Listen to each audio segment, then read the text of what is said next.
Hey everybody, welcome into the Thinking Crypto podcast, your home for cryptocurrency news and interviews. I'm your host, Tony Edward. On your way in, please hit that subscribe button as well as the thumbs up button and leave a comment below. If you're listening on a podcast platform such as Spotify or Apple, please leave a 5-star rating and review. Folks, huge news coming out of the SEC. So the SEC has asked the issuers of the Litecoin, XRP, Solana, Cardano, and Doge ETFs, the spot ETFs, to withdraw their 19B-4 filings following the approval of the generic listing standards, which replaced the need for those filings. Eleanor Tarrant reported that the withdrawals could start happening as soon as this week. So this is very bullish, folks. And if you recall, last week I told you guys that I interviewed Commissioner Hester Peirce, and one of my major takeaways is that with these new guidelines for the ETFs, futures markets are not needed. And in addition to 19B-4s. So the process is going to be sped up. It's going to be much more easier and less cumbersome for these filers to get their altcoin ETF applications in and then approve. So this is very bullish. It's setting up for the approval come Q4, and we're expecting the markets to rally. Obviously, on today's live stream, I broke down the dynamics and everything that's happening, but you can see the direction things are heading in, and we're going to get a lot of altcoin ETFs. And of course, the two biggest that are on deck right now is XRP and Solana, and I think the market really wants those. There's a lot of applications and filings for those. So great to see the SEC saying, hey guys, withdraw those respective aspects of your filings. And it looks like the SEC is getting ready to approve these individual ETFs.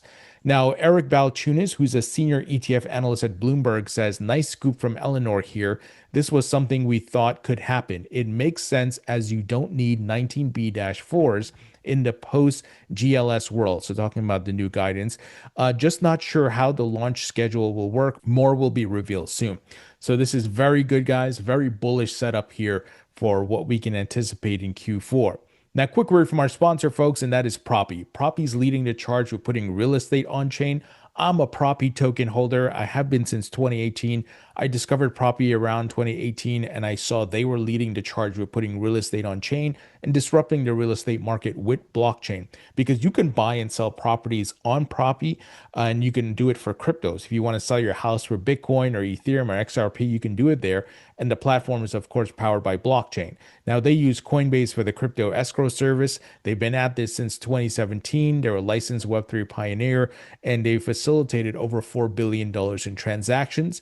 And folks, they put deeds on chain. They put or created NFTs for properties and much more. We know real estate's going to be tokenized, and Proppy's leading the charge. Once again, I'm a token holder. So check them out, folks. Go to proppy.com. Link will be in the description. Now, folks, look at this bullish news. Swift, the banking messaging system that has existed for a very long time, and how the banks communicate with each other for cross-border payments and money movement and much more, they are partnering with Consensys, the developers of Ethereum, to build a blockchain settlement system. This is news you want to share with the skeptics of crypto and people who still don't understand what's happening here, because this is a huge capitulation. Remember, Swift is simply the banks around the globe, so your JPMorgans and many others, coming together and forming this respective messaging system. And now they're saying, we need blockchain. We need this technology because we're getting disrupted. So let me give you the details. The Swift Interbank Communication Network is working with Ethereum ecosystem developer Consensys to develop a blockchain settlement system. So they're going to use here a blockchain, which is a layer 2 on top of Ethereum, and different reports are kind of saying that it is called Linea. So clearly it's Ethereum based, and once again, it's a layer 2. According to a Monday announcement, the Society for Worldwide Interbank Financial Telecommunications, SWIFT, is developing a blockchain in collaboration with over 30 financial institutions and Consensys. The initial focus is on developing infrastructure for real-time 24/7 cross-border payments. Guys, it's what I've been beating the drum on. The economies, the governments, the markets will all be running on blockchain rails. Clearly, the banks recognize the disruptive potential of stablecoins, blockchain, and crypto, and that's why they're trying to catch up to crypto now, because crypto is being the first 24/7, 365-day market, right? We all know that. Well, all these legacy tradfi guys, the banks, the stock exchanges are all moving in the same direction. So, one of the objectives of the new blockchain will be interoperability with existing and emerging networks while also maintaining compliance. Consensys is tasked with developing the conceptual prototype in the first phase and defining the future work phases. Here's a quote: "The ledger will extend Swift's financial communication role into a digital environment," the announcement said.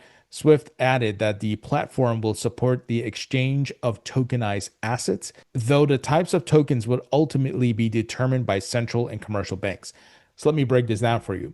They're going to create a private layer 2 on Ethereum, but they're going to have interoperability with public blockchains because we saw many of these folks, JPMorgan, IBM, and others, try to create the private permission blockchain.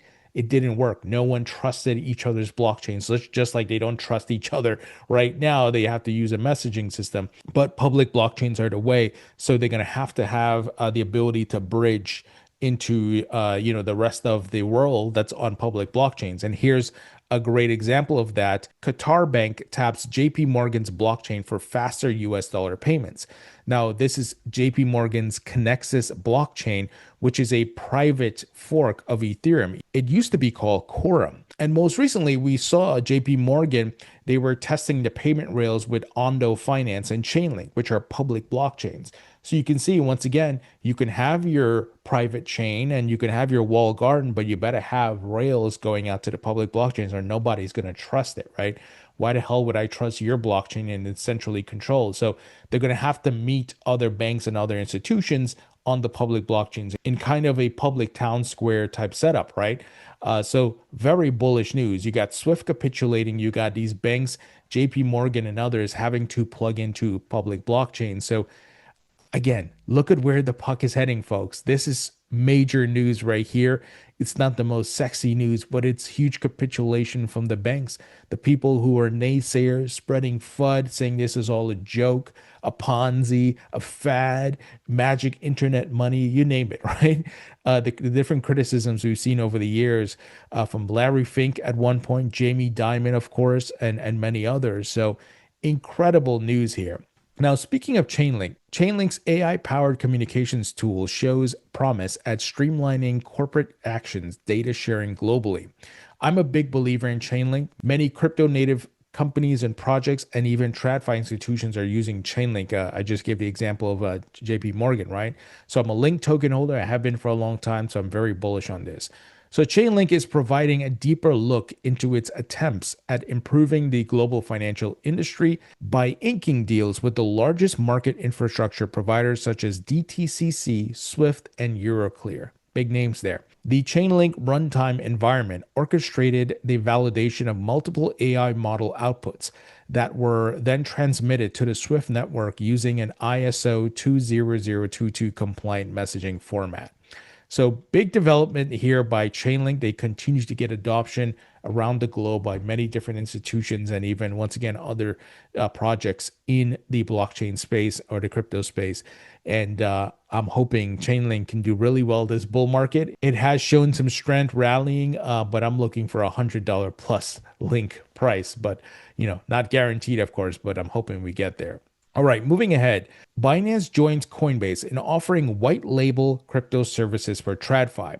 I've interviewed quite a few folks from Coinbase where we talk about the services they're offering. Like, for example, they're powering BlackRock's ability to buy and sell and trade crypto, plus the custody. BlackRock uses Coinbase's custody. Well, Coinbase is offering the white label to banks. We heard about PNC Bank, we heard about JP Morgan. So smart move by Coinbase, and Binance is looking to do the same thing. So essentially offering crypto as a service. So crypto exchange Binance is launching its own crypto as a service solution for licensed banks, brokerages, and stock exchanges looking to offer crypto services to their clients. The white label solution will enable these TradFi institutions to tap Binance's spot and futures markets, liquidity pools, crypto solutions, and compliance tools without needing to build their own infrastructure from the ground up, the Binance statement said on Monday. Here's a quote: "Institutions retain full control of the front end, their brand, client relationships, and user experience, while Binance powers the back end, supporting trading, liquidity, custody, compliance, and settlement." So this is huge, folks, right? Especially that these powerhouse crypto exchanges are helping these tradfi institutions to offer crypto. And the tradfi institutions are doing this because they don't have to spend years trying to build a product out. Now, I do believe eventually they will, as they start making money, and their R&D department's going to look at what Coinbase is doing, what Binance is doing, and they're going to build out their own stuff. But right now, with the race to get to market and to provide this access and not lose clients, they're going to go this route, and it makes sense. It's very easy. And this is a huge win for these exchanges in the crypto industry, that these TradFi institutions are capitulating to the crypto asset class, but they have to use the crypto exchanges to power it. Now, I've often mentioned that, the banks were the ones lobbying Elizabeth Warren and Gary Gensler to attack the crypto industry. And they've clearly given that up, and they've lost. And now they have to capitulate. Crypto has crossed the chasm. It's no longer a fad. It's no longer taboo. It's no longer this nascent asset class. They better get on board, right? Or they will have their blockbuster moment. So huge news here. Now, crypto is global. It's a global asset class. In fact, the first truly global asset class. And look at this. Kazakhstan debuts state-backed crypto fund with BNB. Now, you may say, why BNB? Well, you guys know they assigned CZ, Binance's founder and former CEO, as an advisor. So this is why you got BNB of all tokens kicking it off here. And I'm not anti BNB, but it's an exchange token, and most people know that that's kind of its use case for the most part, versus if you look at Ethereum, XRP Ledger, and others, right? So very interesting move here. So Kazakhstan has established a state-backed crypto reserve in partnership with Binance, making the country's latest move into digital assets. Marking the country's latest move into digital assets. The initial digital asset in the fund's portfolio is BNB, the utility token that drives transactions, fees, and governance on Binance's blockchain, according to a Monday announcement on the Kazakhstan government's website. The announcement did not specify how much BNB was purchased to seed the fund, nor did it give any details about what other crypto investments might follow. The fund, named Alem Crypto Fund, was created by the Ministry of Artificial Intelligence and Digital Development and is managed by Kazakhstan Venture Group under the Astana International Financial Center. Here's a quote. The primary objective of the fund is to make long-term investments in digital assets and build strategic reserves. Very bullish news here. You got countries buying, you got digital asset treasury companies buying, and of course, you got TradFi institutions like BlackRock and others buying. Lots of demand for this asset class. And I'm glad I'm here early. I bought the lows in the bloody bear market, right? When people were screaming, this is all a scam. They weren't educating themselves. They're just reading headlines. But now, again, we've crossed the chasm. It's full on adoption. All right, moving ahead. NASDAQ listed Predictive Oncology launches $344 million DePin treasury focus on Aethir, if I'm saying that right, or Aethir, Aethir. This is the first time I'm hearing of this.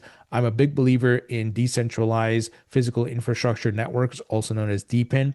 And it's really interesting that you have a new digital asset treasury company going beyond the top 20 tokens, right? Your normal Bitcoin, XRP, Solana, Ethereum, and others, and going with this token I've never heard of. So you're going to see a lot of plays like this. This is very interesting. So Predictive Oncology, a biotechnology company specializing in AI-driven cancer research, has announced a $344.4 million digital asset treasury centered on the Aethir's ATH token, marking the first time a NASDAQ-listed company will hold and actively manage tokens from a decentralized physical infrastructure network. Now, I don't know how well this is going to work out for them because I've never heard of this token. It sounds like it's new, and it's not, one of the tokens that has a lot of the liquidity like the tokens in the top 10, right? So the capital strategy has developed with guidance from DNA Fund, a Web3 investment and advisory company, and BTIG, which served as placement agent. Predictive Oncology disclosed Monday it was structured as two concurrent private placements in public equities, combining cash investment with crypto pipe involving in-kind contributions of ATH tokens, DNA Fund said in a separate announcement. So let's see how it works out for them. The rising tide lifts all boats. When this market goes crazy and all these different random coins start popping off, it could work out well. When the bear market comes, as the saying goes, when the tide goes out, we'll see who's swimming naked, right? So again, not hoping for anything bad to happen. Just if I was doing a digital asset treasury, I would more so go with the more liquid tokens in the market. But hey, we'll see what happens. All right, folks, that's the news. Let me know what you think. Leave your thoughts and comments below, especially about the Swift news. That's a big one, right? They are full on capitulating. All the banks, all the stock exchanges are bending the knee. Obviously, we heard just this last week, Vanguard is finally capitulating. So all the naysayers, all the people on the fence, jumping into the asset class and industry, folks. So, folks, if you appreciated the content, please be sure to subscribe to my free email newsletter. It is 100% free on Substack. Link will be in the description. Check out my book on Amazon. It's available in paperback and digital, and my course at mycryptocourse.com. Folks, thank you so much for watching and listening. I appreciate you all, and I'll talk to you all later.